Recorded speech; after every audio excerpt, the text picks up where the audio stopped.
Pertanyaannya adalah bagaimana kalau istri yang marah-marah kalau didiamkan tanpa ngelunjak? Tanpa ngelunjak. Pertanyaan saya adalah siapa yang merasa dilunjaki oleh istri? Mana?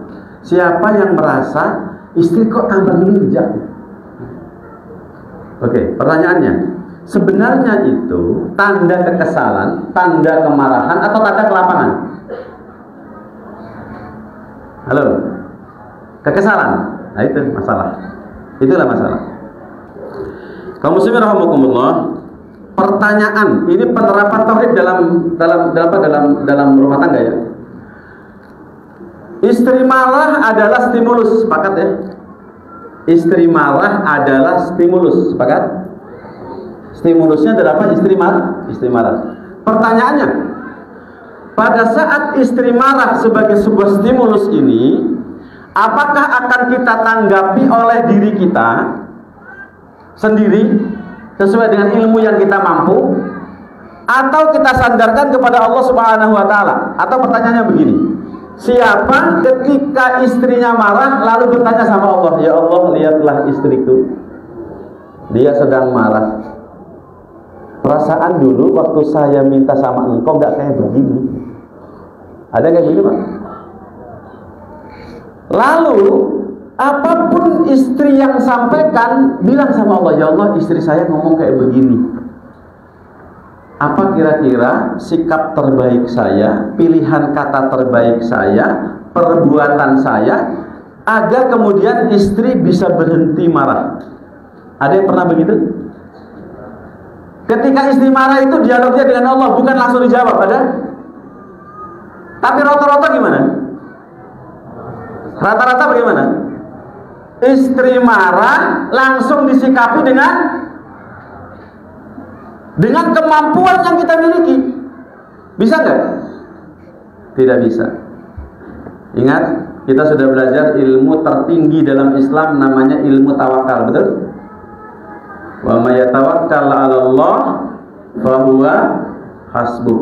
Munculnya pikiran bahwa kalau didiamkan tanpa menunjuk, itu penyebabnya apa? Karena sang suami tidak bersandar kepada Allah Subhanahu wa taala.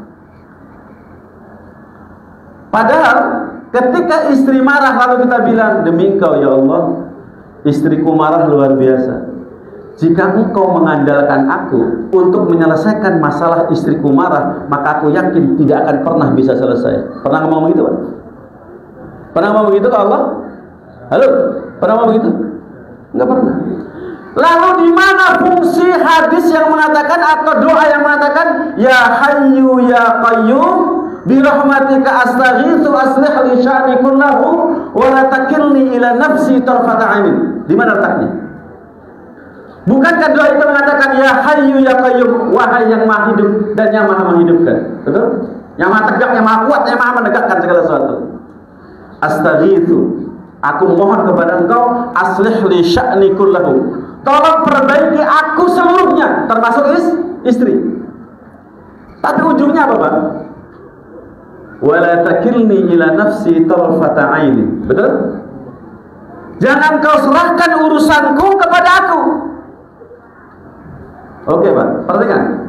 Ketika istri marah, kita jawab, kita respon berdasarkan otak kita, pikiran kita, perasaan kita, dan apa yang menurut kita bagus. Berarti menggunakan siapa? Menggunakan keinginan kita, menggunakan ego kita. Akhirnya apa? Karena kebodohan kita, karena kelemahan kita, sebagaimana Allah menyebutkan wa ma utitum min ilmin illa qalil, apa kalimatnya akhirnya kemudian apa? Yang keluar adalah apa? Kebijakan yang kita miliki.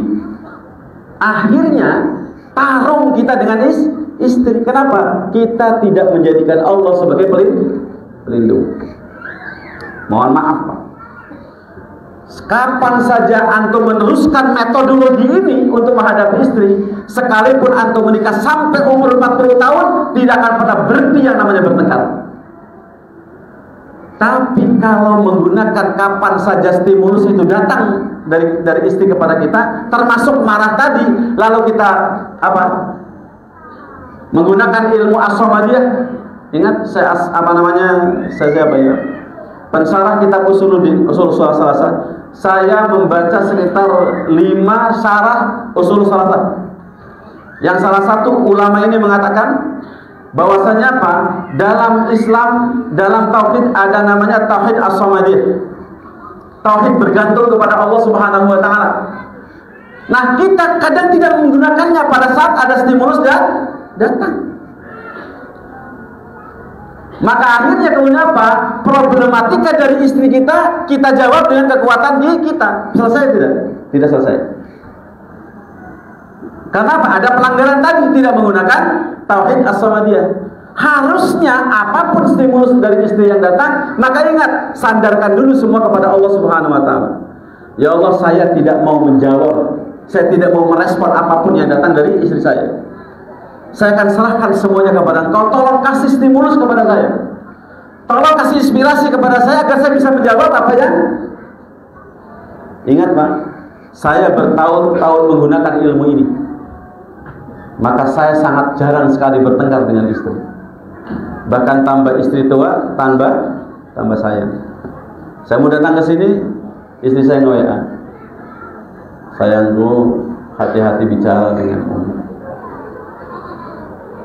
Selalulah meminta pertolongan kepada Allah Subhanahu wa taala agar menyampaikan ilmu yang dibutuhkan oleh umat.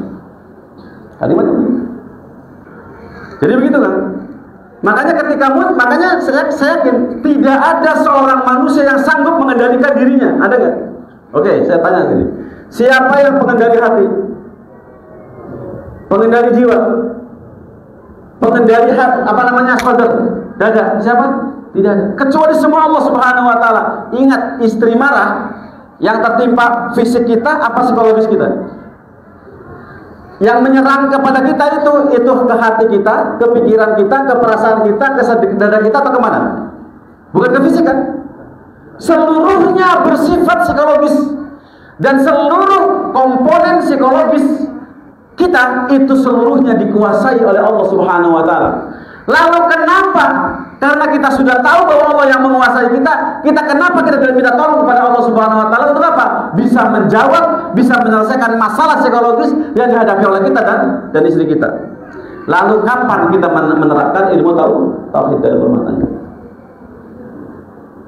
Jadi mulai sekarang gimana Pak? Kalau istri marah, orang Jawa mengatakan mendem jero. Tapi ingat, mendem jeronya bukan bertanya pada diri sendiri, tapi ngapain? Bertanya kepada Allah, ya Allah tolong saya kasih solusi. Maka ingat, setelah kalimat iyyaka na'budu wa iyyaka, ingat Mak, silakan antum membahas lewat pendekatan nahwu atau lewat pendekatan tafsir tentang kalimat iyyaka nasta'in. Berarti apa? Apapun problem yang muncul kepada kita, ingat, solusi pertama itu apa? Minta tolong kepada Allah Subhanahu wa taala. Maka ketika istri marah, pertama kali yang kita lakukan ngapain? Minta tolong kepada Allah Subhanahu wa taala. Ini yang benar. Baru tauhid kita terapkan. Insyaallah seluruh solusi akan diberikan oleh Allah Subhanahu wa taala. تستمعي لذئابي